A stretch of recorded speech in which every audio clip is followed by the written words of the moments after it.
Welcome to Brand Lover, honest, real and lively conversations for flourishing entrepreneurs and budding business owners on a mission to cultivate a heartfelt brand that connects with their purpose-driven mission. My hope is that you walk away feeling inspired and refreshed with a weekly takeaway in your back pocket that you can apply to your life or business. So today I have the absolute great pleasure of welcoming the amazing Yael Keown to the Brand Lover podcast. Yael is an email marketing guru, mum to two beautiful children and a FIFO wife. Over the past few years, Yael has established herself as the go-to marketing expert for small business owners who are ready to make a difference, create a lifestyle and not burn themselves out in the process. She believes marketing can be effective without the ick factor. And I do absolutely 100% agree with that because we're all about building aligned, authentic brands. So welcome, Yael. Thank you so much for having me, Rachel. Excited to talk all the business and email things. Yes, I'm excited as well. So first of all, who is Yael? Tell us a little bit about yourself and your beautiful business. Okay, well, I'm still figuring out a lot of who I am, and I think I'll never stop. I'm always an avid learner. Yeah. But yeah, as you mentioned in the intro, I'm mum to two beautiful kids. My youngest is going to full-time school next year, and I'm so very excited. And I am a massive introvert. I absolutely love geeking out over all things strategy and big picture thinking and really looking at systems and how things work together, which is kind of how email marketing ended up being the niche that I worked in. But yeah, I've been working in marketing for 20 years, so aging myself. So straight out of school, did the marketing degree and then worked in corporate following that. And then I started my business when just about a year after my daughter was born and before my son. So she was definitely the push I needed to just build my own life mix and having a say about when I worked and when I didn't, because even though I did have a really, really supportive employer that was pretty much saying you can work however much you want when you want, it still just felt like going in and working these hours, I was still churning out like as much work as I was almost as full-time. Yeah. But then I'm like, I'm getting paid heaps less. There's got to be a different way, a better way for all of this. And then, that's sort of where we began the business journey. So that's where your big sort of moment of clarity came. Why am I doing this when I could just do it for myself and be charging the full rate? Yeah, basically. And just charging based around results. And back then I didn't know anything about this whole online business world. We're probably talking about 6 years ago now. But it was, then I started really getting into all the research about, email lists are really important and blogging and digital courses and all of that stuff. I didn't even know that world existed. I thought I'd just sell like some templates or something. And then I was just like, wow, there's so many possibilities. But I did start very generic. I did start just with like marketing strategy. I had a business name, but as I found it difficult, still to market myself as the marketing strategist. Obviously, I know as a marketing person that niching is important, but in practice, do as I say, not as I do, especially in those first few years. But eventually over time, I found that people were asking me about email marketing a lot. And I just seemed to, like, I always had content around that. Like, there was one of like the content pillars that I spoke about. And that was always the area that people kept asking the most questions about. And I also had a natural affinity for it because I am, quite good at seeing, just really picturing systems and how they can integrate together and troubleshooting and problem solving and just seeing how do I get this to happen if this happens, putting things together that way. And that's just how my mind works. So it's just was almost a happy accident that I really niched down into email and made that decision to eventually stick to it. And now I'm kind of expanding a little bit with the higher touch stuff, going, indulging my strategic brain, but email is always the foundation. Yeah. Okay. Wow. There's so much to unpack there. I absolutely relate, just rewinding a little bit, because while I did my degree in computer-based art and design, I also did a marketing component around the same era. And when it came to building an online business, I knew nothing.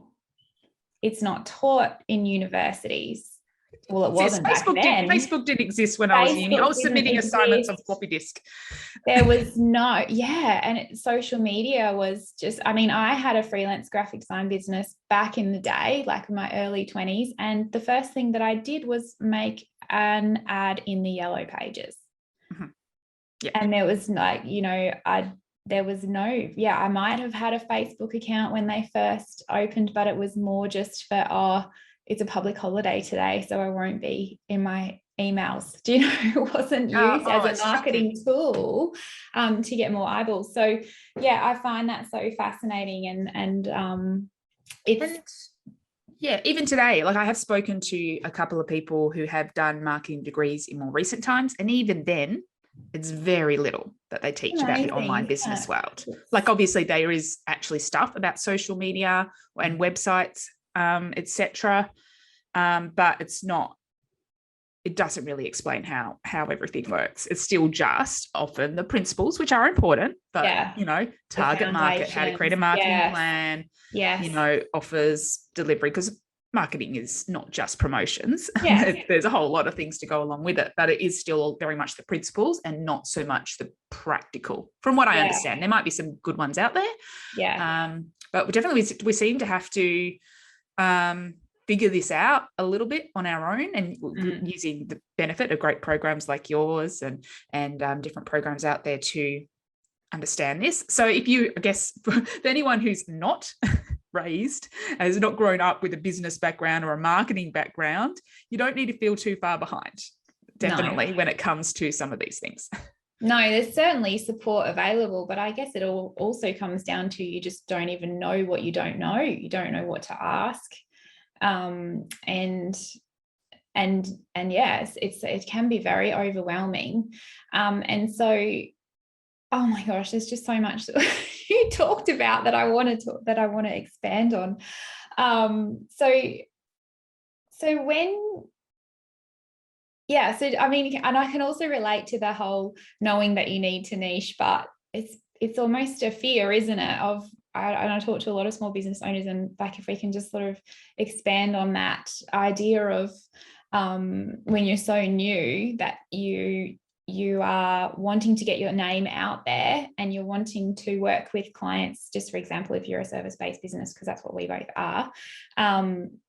But how does niching actually help establish a stronger reputation? I'd love for you to sort of chat through that with your experience of trying to be all the whole marketing lady to everyone, versus when you made that decision to be known for one particular thing, which is obviously email marketing, for those who don't. So the first thing I'll say to that is sometimes there's a big misconception when it comes to niching, that it's the same thing as target market, which is very different. Target market is one way you can niche, but there are many, many different ways you can niche. You can niche around a solution like email marketing, or around a problem, or just something you're interested in. There are a ton of different ways you can niche to speak to different people. So don't feel like it limits you. The second thing, just in terms of that hesitation, and I had that hesitation, and I'll be honest, it was just because I was literally just dipping my toe in and just figuring things out, which sometimes that's okay. And if you're trying to figure out what you're good at and what people are interested in, there's time and space for that. But what I have found is the moment I made that decision to niche down completely into email was the moment that changed everything in terms of the how my business grew. It just makes life so much easier. So even if you just think about, okay, I want to come up with some sort of service package to deliver the thing that I'm doing. And soon as you try to go, okay, so we're going to do this, we're going to do this, we're going to do this. If you start going, oh, but what if this scenario? And what if it's that scenario? And what if it's that? And you're trying to please everybody. And then you try to come up with this package. One, it's completely overwhelming for you, or two, you create multiple packages and multiple things you have to try to do, and it's all of a sudden just really difficult. Two, it makes it difficult to communicate the value of the transformation because you're trying to communicate 3 different transformations or 4 or 5. And it's just really, really difficult to convey the benefit of that. So to me, it's a big red flag. If you are struggling when you're coming up with your packages or your offers and you are struggling to communicate that value because you're trying to go, oh, all the what ifs, that's when I think, okay, you're not niching enough. So it just makes your life easier from that perspective. Then it also makes it easier in terms of marketing. Yes, the messaging obviously is really, really important when you can talk to someone more directly about their unique situation. So if you can talk about branding specifically for personal brand businesses, you're going to talk to them in a completely different way than you're talking about branding for, a retail chain. Yes. Completely different. And as soon as they see that you're talking to them on an individual level, they're like, okay, they get me. Yes. They understand me, and they'll listen to you over the generic people out there. Yeah. And I was going to have a third point, and I'm trying to remember what it was. But it is just so, it just makes everything so much easier. Oh yeah. The third one was having the referral network. Yeah.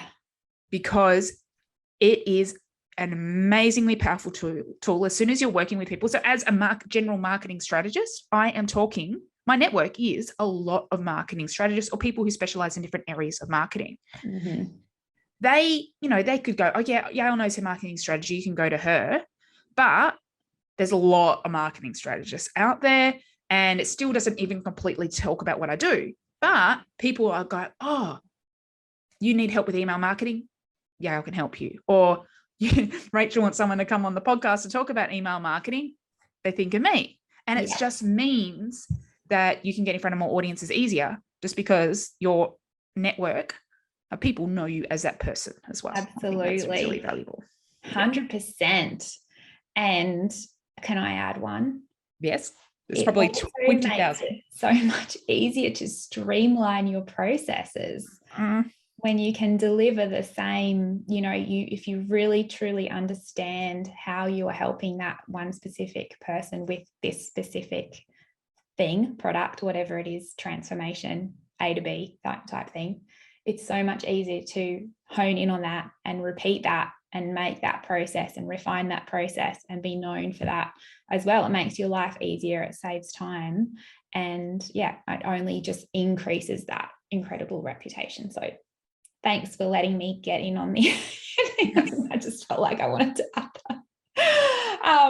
Okay, so I would love, just like moving on from that, because this is a great topic. How do you really ensure that you're serving your clients with products and programs, or even your members, because I know you have a membership, that are going to make a difference in growing their business?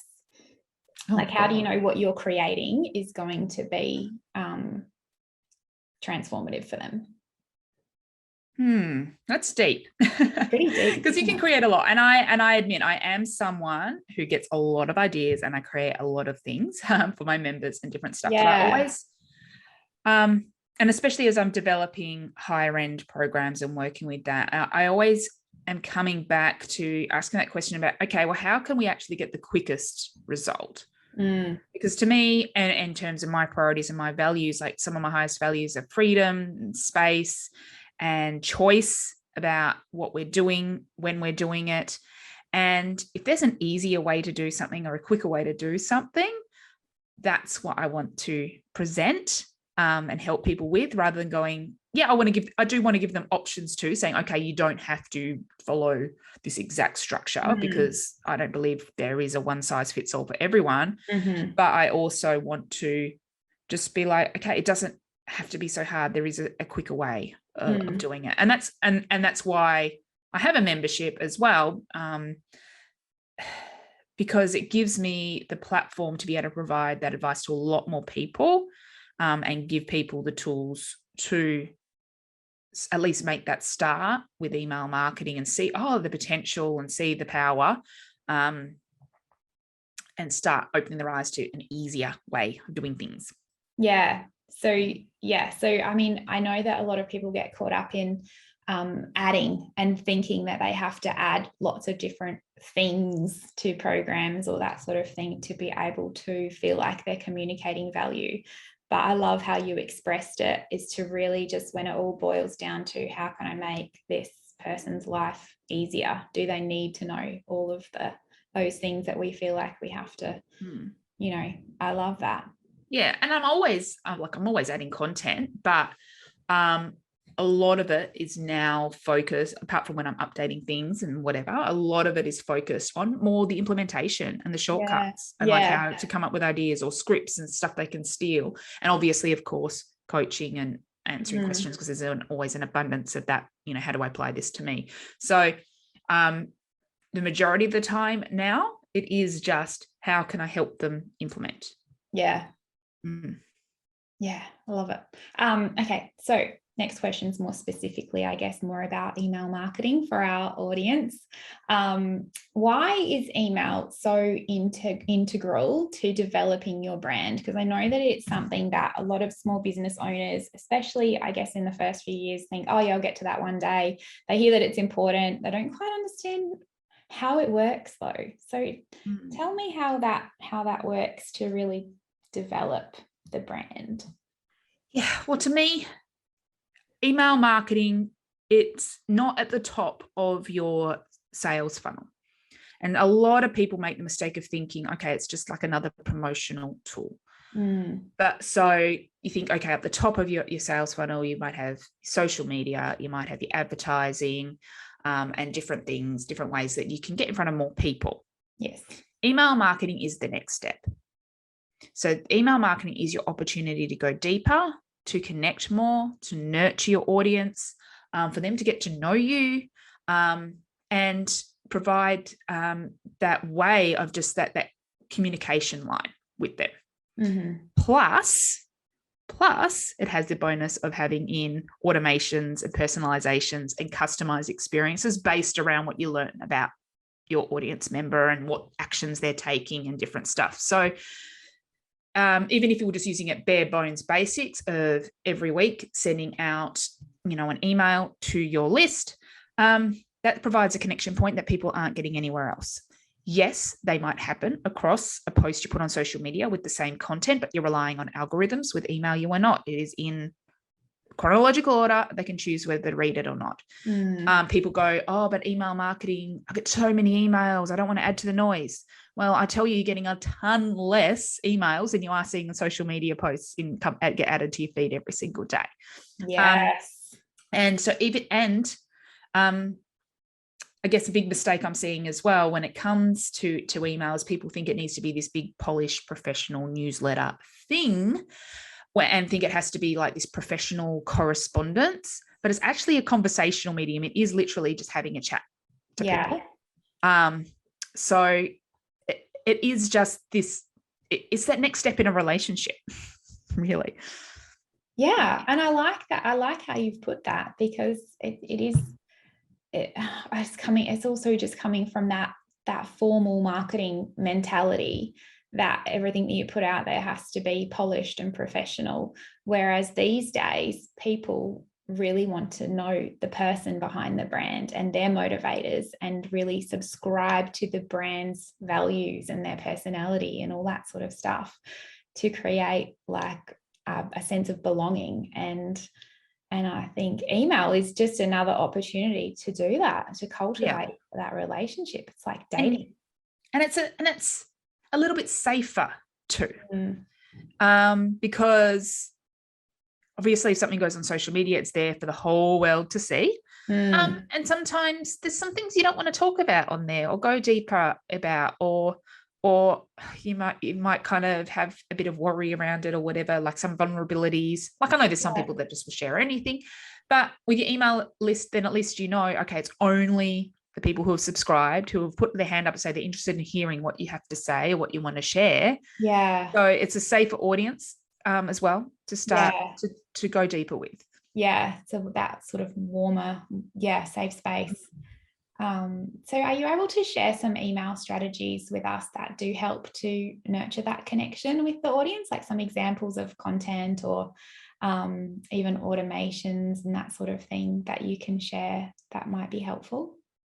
Oh, so many automations, so many different things. There's a few different questions in there.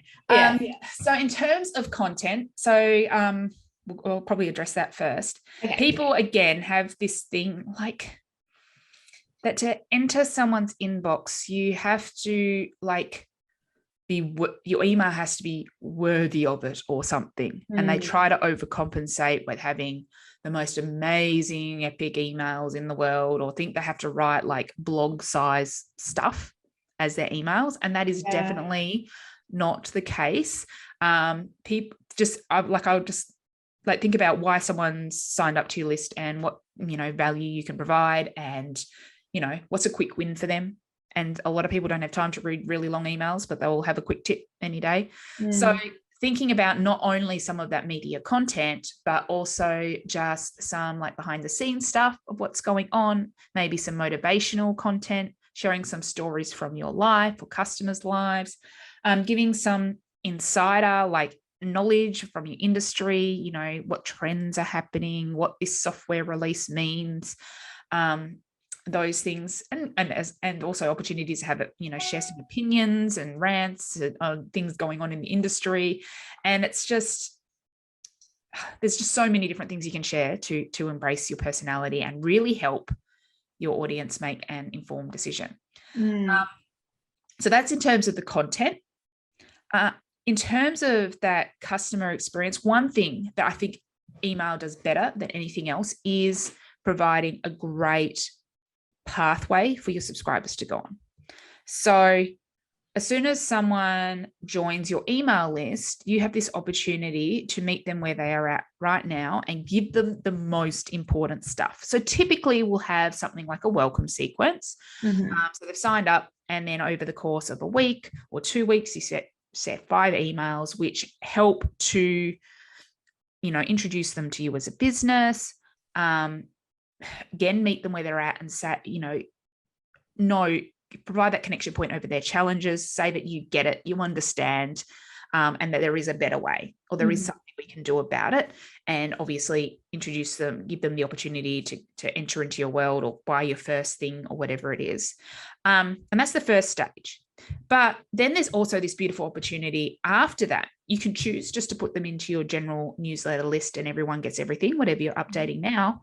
Or you could implement something which I call a content funnel, which is like an email a week for 5 weeks, 10 weeks, 12 weeks of just content in a logical order that helps educate them. And it's mostly helpful content, and it can be pulled from old blog posts, old videos, emails you sent in the past. It can be totally repurposed stuff, but it actually takes them on a step-by-step journey and helping them where they are now, rather than just going straight to the advanced stuff and they're like, they have no context. Yeah. So that is a great way to provide connection and help them with that. And again, you can go even deeper with that and get more data. So I love to ask on my sign-up forms, I always, if possible with your software, depends on the software, having a field, like a drop-down field to help to identify them as some category. So previously I had like, are they beginner, intermediate, or advanced?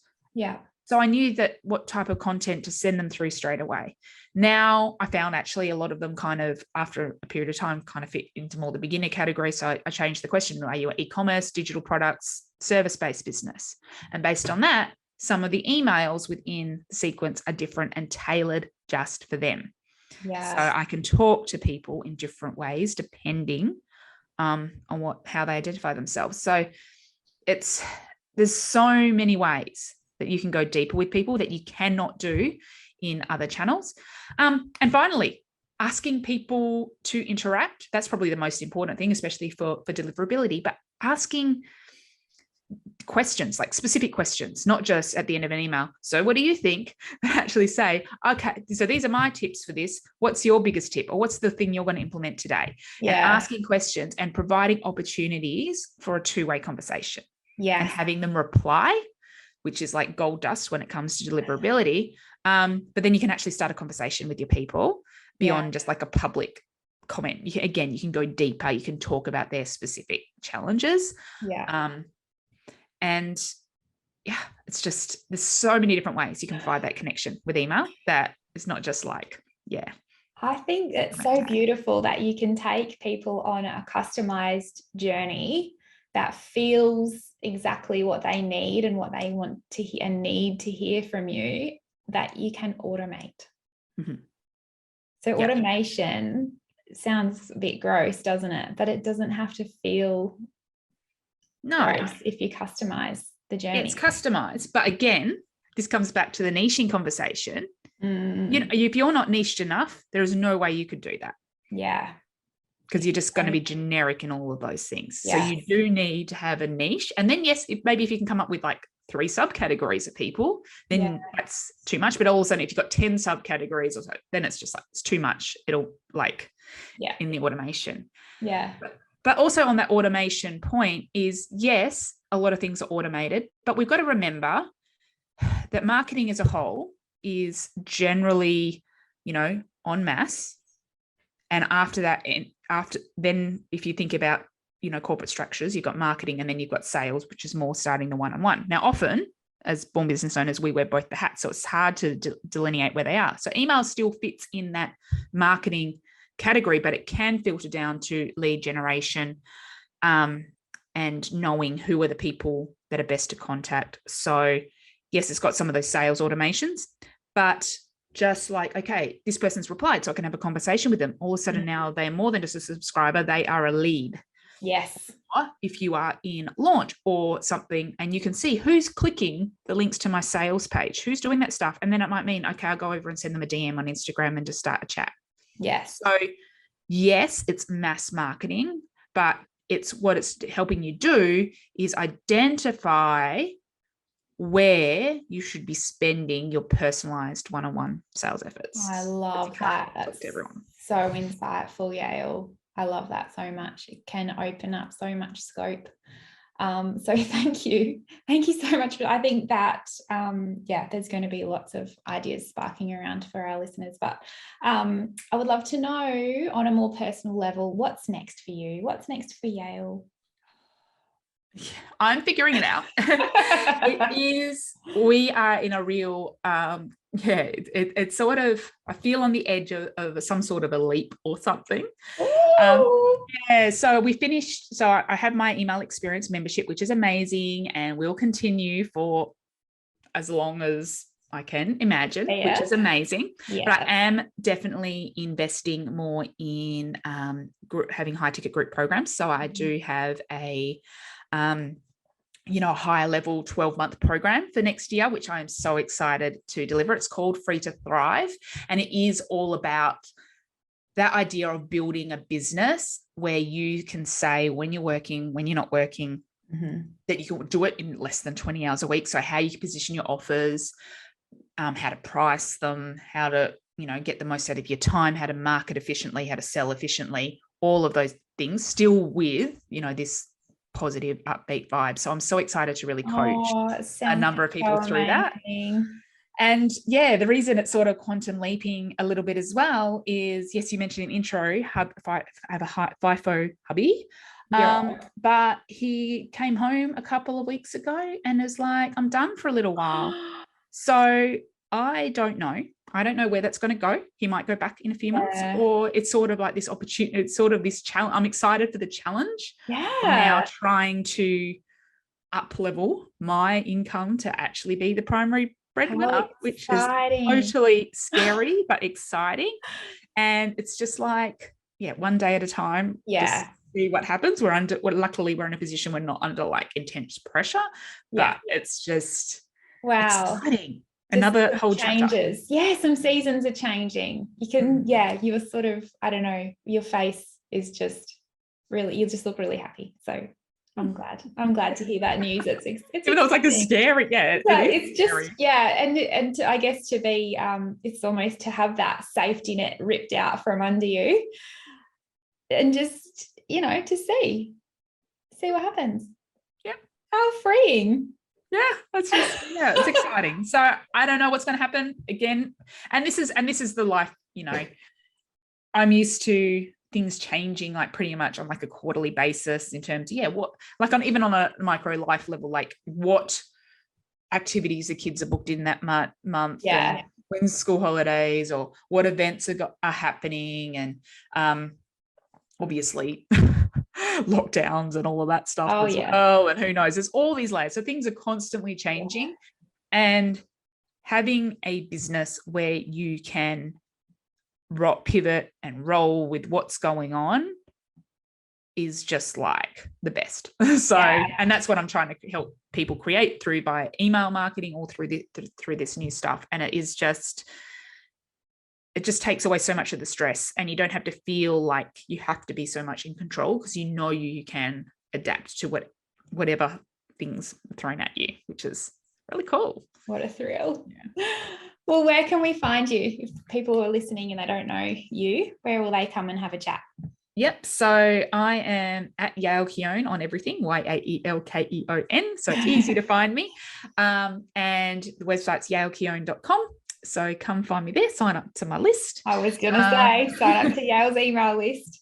See what's going on. And happy to chat with you on Insta DMs or replying to one of my emails, because that's where I hang out most. Well, thank you so much for your time and sharing all of those wonderful insights and ideas, Yael. I truly appreciate your time. Yep. Thank you so much for having me, Rachel. If you loved listening to this week's episode, pretty please click subscribe so that you don't miss any future podcasts. Also, if you have just a minute, please feel free to leave a 5-star review wherever you're listening. I'd so appreciate it, and it will help spread this message further. Thanks for being here. I'll catch you next week.